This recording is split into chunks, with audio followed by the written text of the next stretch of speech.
أعوذ بالله من الشيطان الرجيم بسم الله الرحمن الرحيم الحمد لله رب العالمين والصلاة والسلام على أشرف المرسلين سيدنا محمد وعلى آله وصحبه أجمعين. Assalamu alaikum wa rahmatullahi wa barakatuh. Hope you all well. Alhamdulillah. May Allah protect us from this weather. Ameen. Tonight, unfortunately, we close off with the sad chapter of the end of the caliphate. Remember, the caliphate started the day the Prophet ﷺ passed away with Sayyidina Abu Bakr becoming the Khalifa. And no calamity, no invasion, no enemy could end the institution of the caliphate until 1924. Exactly almost 100 years ago, March 1924, is when the caliphate was abolished, and since then there's been no Khalifa. So let's talk a little bit about it. Last night we mentioned that Turkey was on the losing side of World War I. And after the end of World War I ends, remember, the 11th of November, the 11th day of the 11th month at 11 o'clock. That's when Germany officially signed its surrender. And now, after the surrender, all the fighting, the guns had silenced. Now there was going to be a number of months, 6 months of discussing what are we going to do with the losers.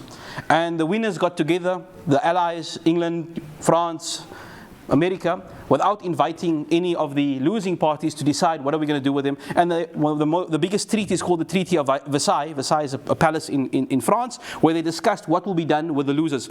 And we won't go into all the details.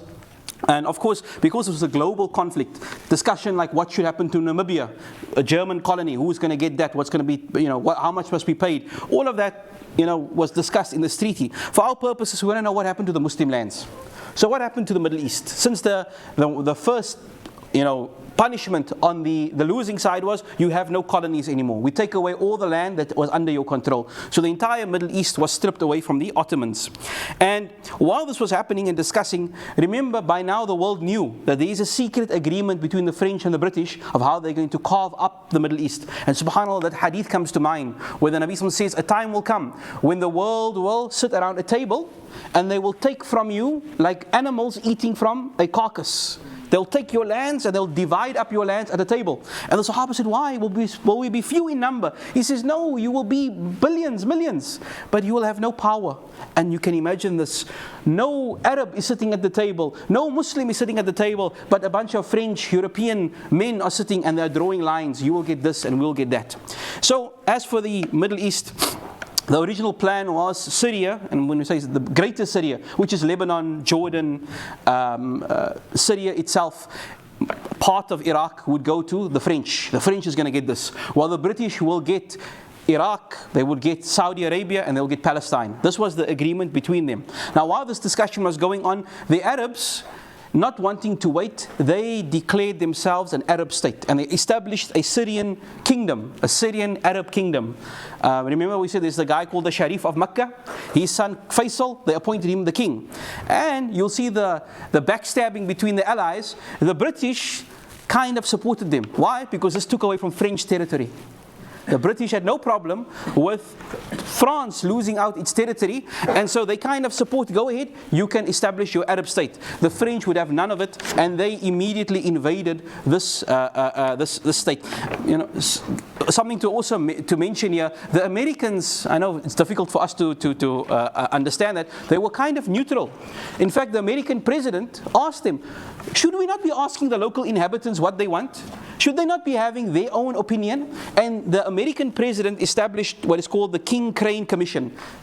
And he said, let us go in. No, none of us have gone out and discussed what should happen. Should there be a Zionist state? We should ask what the Arabs want. And the King Crane Commission, it's published. You can see the findings. And it was unequivocal. The finding was, you need to let these people have their own state. An Arab state governed by themselves. And he also mentioned, if you were to establish a Jewish homeland in the heart of the Muslim world, it will cause immense turmoil. Of course, the French and British took this thing. They shelved it. They said, thanks, but no thanks. Not interested.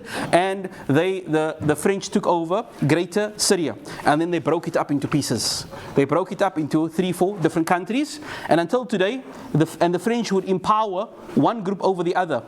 The civil war that we have in Syria, why is Syria killing one another? What's going on? Because they empowered a tiny minority called the Alawites against the majority, and that continues for 100 years. So this is the Lebanon, constant civil war happening. Why? Because of the French involvement. As for the British, they gave Saudi Arabia to the Sharif. And of course, under their control, they said, you can have Saudi Arabia. But they are doing a deal with the Saudis at the same time.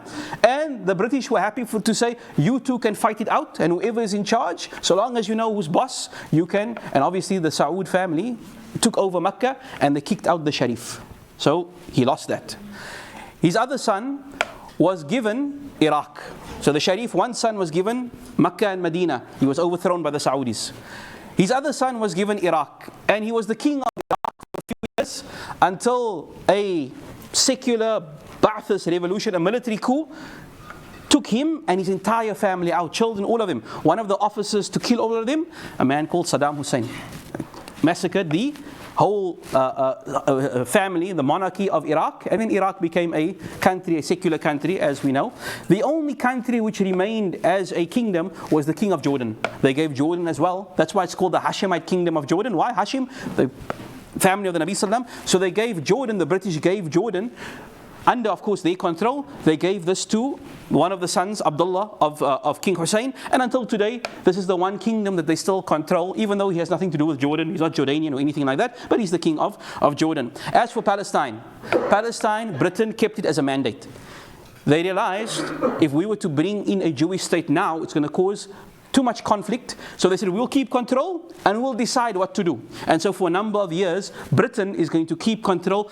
But if you look at what was decreed, they would say in their writings, when they would establish a protectorate, they would say that in July 1922, the Council of the League of Nations approved the mandate of Palestine under the British. And here they reaffirmed the Balfour Declaration. So remember, all the people are coming to Versailles. We all have letters from the British. You promised us. The Jews are there, the Zionists are there, the Arabs are there. You promised us. Here's the letters, here's the email that you're going to give us a state. And when the British said, okay, we will sort this out, they made it clear, we are going to honor the Balfour Declaration. It's a bit difficult to do that now. There's going to be major uprising in the Middle East. Let us first take control and slowly bring in more and more Zionist Jewish settlers to establish a base. And of course, we'll get, that will come to fruition more after World War II with the Holocaust. So this is what's happening to the Middle East. Cut up, divided, and basically spat out. Now, what's happening to Turkey? We said Turkey, of course, blamed as well because they were on the losing end. The Turks are invaded by 5 armies. The British, the French, the Italians, the Greeks, the Armenians. From 5 different areas, armies enter mainland Turkey, the Turkey we see today. And they impose upon the Sultan a severe treaty called the Treaty of Severus. And in this treaty, if you look at the next slide, look at how they divide Turkey up. So the blue part there on the one side, they give that to the Greeks. The western part of Turkey will go to the Greeks. We're going to give it to Greece. That green stripes, that will be for the Italians. Southern Turkey, Izmir, all of that, the Italians will take this. The Armenians will take the one side. And the only little part of what is going to be left of Turkey is Ankara and a few areas around it. Even Constantinople, Istanbul will come under international rule. There will be the budget, the economy, the military, everything will be under the British and French rule. The Sultan felt, I have no other option but to accept this humiliating treaty, which basically undermines our sovereignty. So he agrees to the Treaty of Severus. Now many Turks, the army, the nationalists, they felt this is impossible. We cannot accept a treaty like this. And that same general, Mustafa Kemal, who had fought for the Turks in Libya and kept the British out in the Battle of Gallipoli, he now rallies the people. He establishes a second parliament in Ankara. That's why we ask, why is the capital in Ankara not Istanbul? Because Ataturk starts a second parliament away from the Sultan. So the Sultan is a puppet, and the government is a puppet to the European powers. We will start our own government here in Ankara. The army is with me, and whoever is with me, the people, of course, are with. Especially what would really cause the people to worry are the Greeks. The Greeks have a bitter hatred for the Turks. There's been fighting between them for hundreds of years. You look at Cyprus still today, there's a half Greek side, half Turkish side. So the Greeks made it known, when we get to Turkey, we are going to repay you for many, many centuries of your hostility against us. Your women are not safe. Your mosques are coming to an end. And so they saw already that this was a free-for-all. These occupying armies were going to brutalize the country. And so the army rallied around Mustafa Kemal, and they fought what is called a battle of independence against the Sultan. They fought a battle against the wishes of the Sultan. The Sultan even had to issue a fatwa, subhanAllah, look at him. He had to issue a fatwa that Ataturk and all of the guys fighting for independence, they're all kuffar. Ataturk, them have their own ulama who issue a fatwa that the Sultan is a puppet. And subhanAllah, of course, in the middle of all this, the deen gets lost. But nonetheless, the Turks rally around Mustafa Kemal and they fight a bitter war of what is called, the books say war of independence, the Turk call it the war of survival, that the entire state was at risk. And if you look at the numbers, it's staggering. The forces that invaded Turkey, the Greeks sent 250,000 men into Turkey, the British 50,000, the French 60,000. The Turkish army has less than 100,000. But subhanAllah, as Allah would decree, that this man Kemal Ataturk was a military genius, and right towards the end he was able to defeat and push out keep them at bay for an entire year until these allied forces basically said, we had enough fighting, we are done, and the Greeks were forced to retreat. And by this he was able to completely scrap the Treaty of Severus and form a new independent Turkey, which looks like the Turkey we see today. They were able to keep their homeland as we have today. And with that, it was quite clear now who has the power in Turkey. The Sultan has no power. This new government is actually the government of Turkey, and he is now appointed the new president of Turkey, Ataturk. And that's why it's called Ataturk, means the father of the Turks. He starts this is a new Turkish republic. He abolishes the Ottoman Empire. We are no longer an Ottoman Empire. We are a country called Turkey, and it is based on nationalism, on people who speak Turkish language, irrespective of religion, irrespective of, it is all about, we are Turks and we have nothing to do with Arabs, we have nothing to do with Muslims, we are a nation on our own, and this becomes confirmed in a treaty. And so now it is a new Republic of Turkey, and Ataturk is the father of this republic. And now he brings in a few reforms. As we said, one of the first things he did was he abolished the Sultanate, not the Caliphate, the Sultan. The Sultan was sort of the one man boss. The Sultan, I rule everything, I'm absolute control. That's how the concept of Sultan. They said, no, we don't have this thing called Sultan. We have a president, we have a parliament, this is modern kind of politics. And so they abolished the Sultan. We have no need for you anymore. And after he abolished the Sultanate, of course, this brings an end to the 600-year Ottoman Empire. There's a new country called Turkey. He didn't abolish the Caliphate to begin with, because this would be greatly unpopular to all the Muslims around the world. Muslims in India, Muslims across the Middle East said, if you were to abolish the Caliphate, this would bring something to Islam. And initially, it was envisioned there would be a Khalifa that's a figurehead. He has no political power. He's just there like the Pope. He doesn't have any, he's just there, a spiritual ruler. Even though Islamically, the Khalifa has political power. That's the reason. He's the Khalifa because he's supposed to be establishing the law of Allah. Ataturk, as he gets more and more power and his policies become more entrenched, he then abolishes the Caliphate. As we said, in the 3rd of March 1924, the Khalifa was issued a vote in Parliament to say we should abolish the Caliphate. There should be no such thing as a Caliphate, and he issues a decree, and with that the last Khalifa comes to an end. In fact, it shows you his mindset. So we had this time, we had no Sultan, where the Sultan was gone, he was just the Khalifa. Abdul Majid is the last guy. When he wrote to Ataturk basically said to him, the Caliphate, in my opinion, has no power or position except a figurehead. And in reality, your office is nothing but a historic relic. Really, you should not be there. For you to even write to me asking for allowance, asking for some kind of concessions, you don't deserve to even write to me. In my opinion, you should be abolished. This was like 2 years. So even his mindset was always, I need to get rid of this Caliphate. And people were writing, especially in India, a movement called the Khalifa movement, a movement to try and preserve the Caliphate in India was moving, the Muslims there. And they wrote to Ataturk and saying, you cannot abolish the Caliphate. Eventually he had enough of this, and he simply said, well, there's no reason for this. We have nothing to do with this Caliphate business, and he abolished it. And subhanAllah, it's mentioned here, Abdul Majid, he was given a phone call, or a person came to him in the middle of the night and woke him up and said, Parliament has decreed that you are no longer the Khalifa, and you've been stripped of your nationality. You're not even Turkish. You and your entire family are not Turkish. You have a train that is leaving. You are exiled to Italy. You must get your things together and you must leave immediately. The Khalifa was dumbfounded. He was shocked. How is this possible? And of course, nobody did anything. Nobody stopped it. And him and his family boarded the train. And it's mentioned here, subhanAllah, when he boarded the train, the police basically took him into custody, and he boarded the train. He said his goodbyes. When he got to the train station, the person in charge of the train was a Jewish person. And the person said to him, I speak to you on behalf of my Jewish fellow countrymen. We owe the Ottomans and the Khalifa a great debt. You people took us in when we were expelled all over from Europe. It is my honor to serve you now. You are still my Khalifa. In this last moments of your difficulty, I am honored to serve you. This brought some tears to Abdul Majid, but he was eventually exiled and he was taken to Italy and then eventually to France. And he dies in France. And subhanAllah, even after he dies in France, they wrote to the Turkish parliament, allow us to bury him in Turkey. They refused. His body is not allowed to come back to Turkey. So at least, alhamdulillah for him, he's buried in Jannat al-Baqi in Medina. They accepted his body in Medina. So now we have a new Turkey.